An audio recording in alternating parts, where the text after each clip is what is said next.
but it's not sustainable to maintain 10% body fat all year round. No, not when you motherfuckers just want to get the photo and then eat everything under the sun. Right, most of you, when you yo-yo, it's because of a few basic things. If you'd have done right, you'd have got to eat the food you wanted to, and you'd have kept the condition that you wanted to.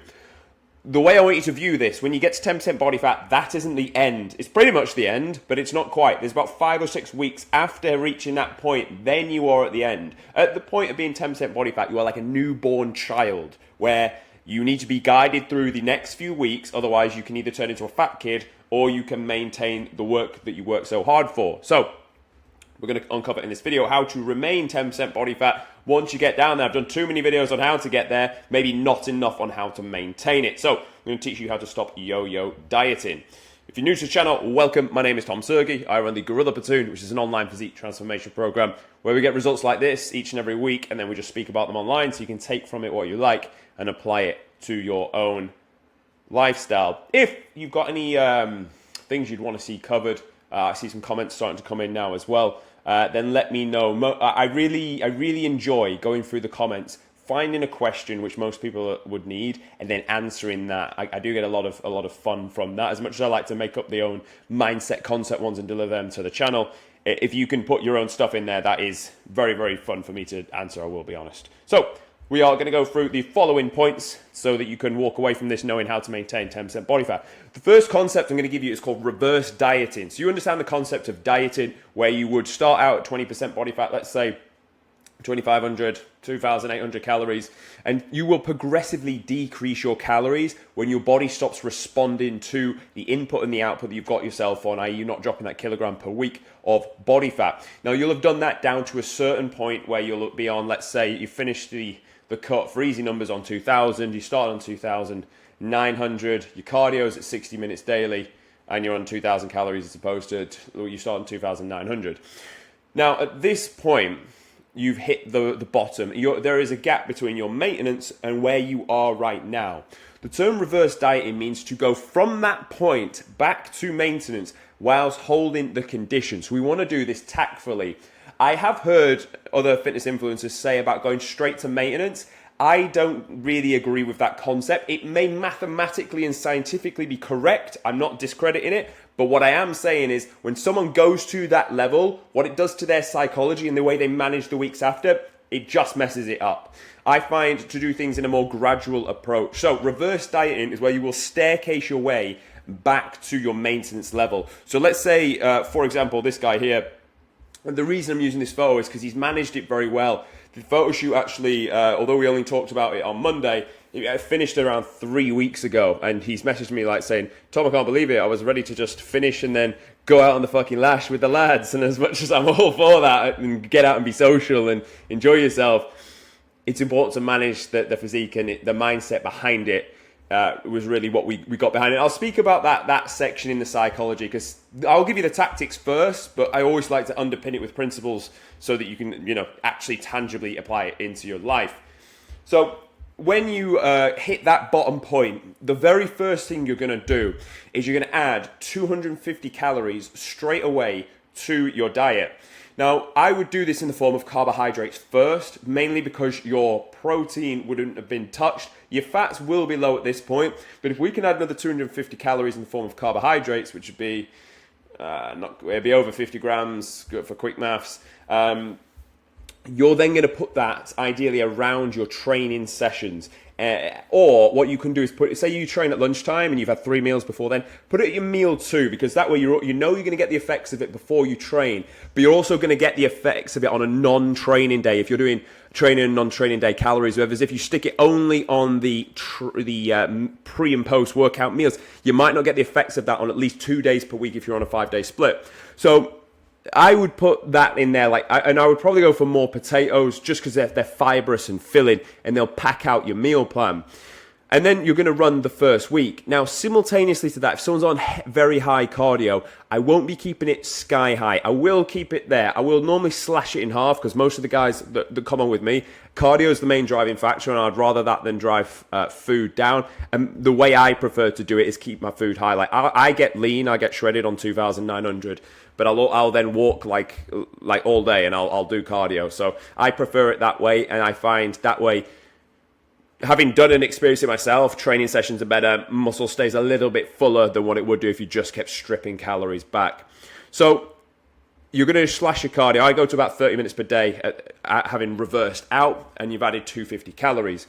Now, what you're going to do is you're still going to train hard in the gym, and you won't run your deload. Well, it depends how long your first phase took. If your first phase is 20 weeks, you'll have already ran a deload probably at like week 12 or so. If it was a 12-week, then maybe you could look to run your deload then. If not, push it back a little bit. But you're still going to need to train, because what you need to get used to doing is increasing a little bit of food, but also training hard enough so that the food increase gets put into gym floor performance, not just sat on you as body fat. Now, across the first week, will you increase in scale weight? Yes. Why? Because your muscles will have more carbohydrates in them stored as glycogen. That will then weigh more. That said, you will probably look better, slightly better than you did the week before at the absolute leanest, because your muscle is fuller and you're lean. That's the absolute pinnacle point. We want full and lean muscle. So now at this point, you will see the scale weight increase slightly, but again, look at the condition. You should still be very, you should be pretty much like for like, but just a little bit fuller. So now what you're going to do is review the data. If it was a massive increase, if it was 2 kilograms across the week, then stick with that for one more week, and you will burn through the food that's used with that much amount of input and that much amount of output through resistance training and your cardio and your steps. You're then going to repeat the process the week after. When you add food for the second time, I would blend it, a mixture of fats and carbs. Because as you start to add fats in, it will slow down digestion, which will help as you're coming off the back end of a diet. I would generally go for things like eggs, so the egg yolks can help you slow down digestion. Otherwise, some fats, you find it just goes like, if anything, it can make you crave more. Egg yolks, I don't find that you don't crave more egg yolks when you eat eggs. And you could also swap your chicken for salmon or steak. But if you start layering in the peanut butter, not that it's bad, it's quite nice. And when you've been in a space of lower fats and you start to add them back in, they're very moreish. Same with the dark chocolate. So just be tactful in the way you do this. You can see at this point here, we're trying to be like very tactful in the way that we approach this. Add foods with fiber in them so it packs it out. Fibrous foods like potatoes, oats, and then your veg and your berries is what I would go for.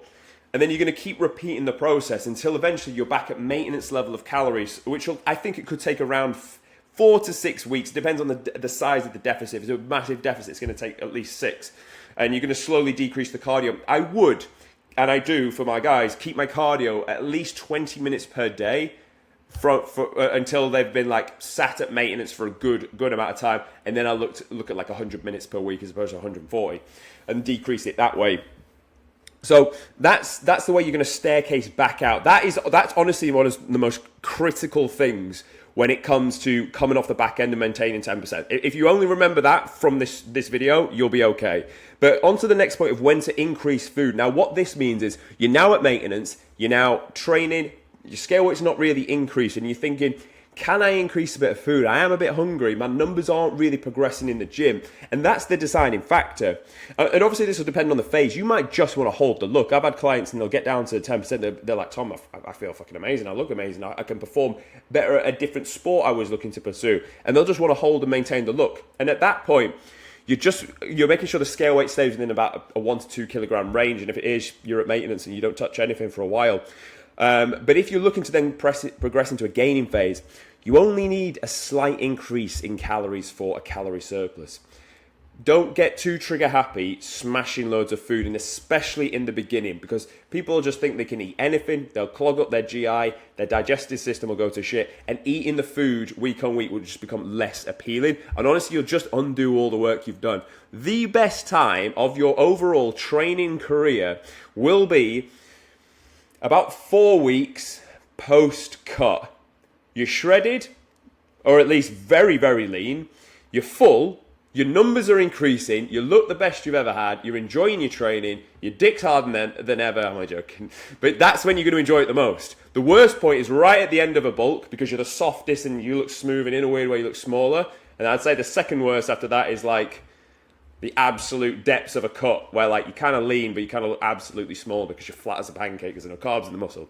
So increase food when either you are in a bulk and your numbers aren't progressing in the gym. That's the first and the main factor. Are you progressing in the gym? No. You need more energy then to provide, to drive more training stimulus, therefore to grow more muscle. That's your deciding factor. Second to that is the scale weight.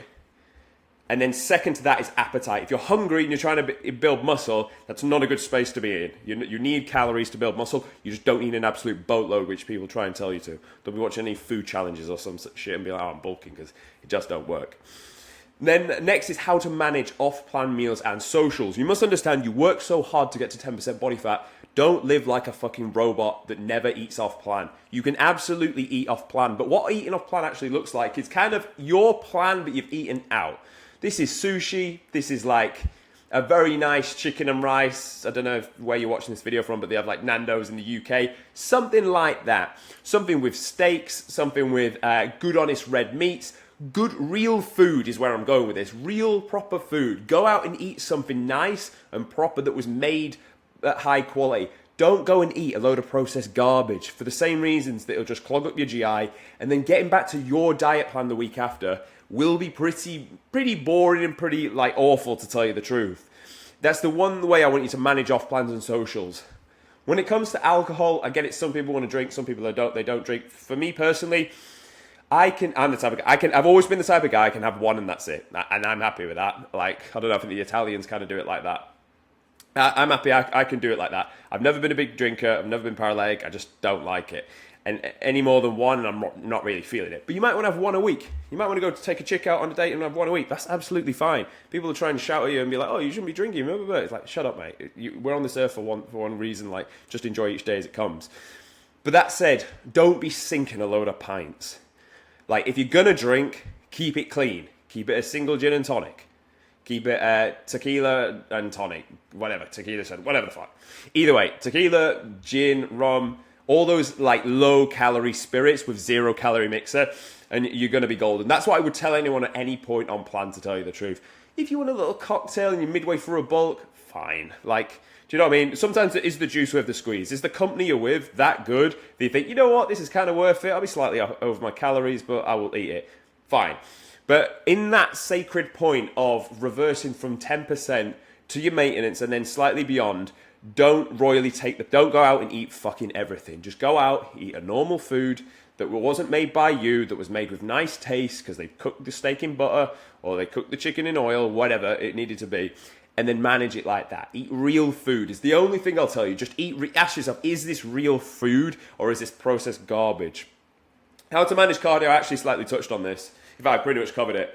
You will start from where you are at, slash it in half to 30 minutes daily, then go to 20 minutes, and then when you're in your progressive gaining phase, it'll depend on your lifestyle. I like to at least do 2 cardio sessions per week, so a minimum of 60 minutes, minimum, and that'll consist of boxing, so quite high intensity.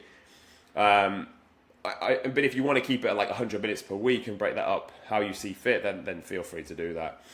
The last thing is the psychology. And what I mean by this, and I'll use the analogy of this client here, I always said to him that the goal wasn't just to get to 10% body fat. The goal was that this is who you are now. You are this guy on the right that looks like, look at that face he's pulling. That is a face of a killer.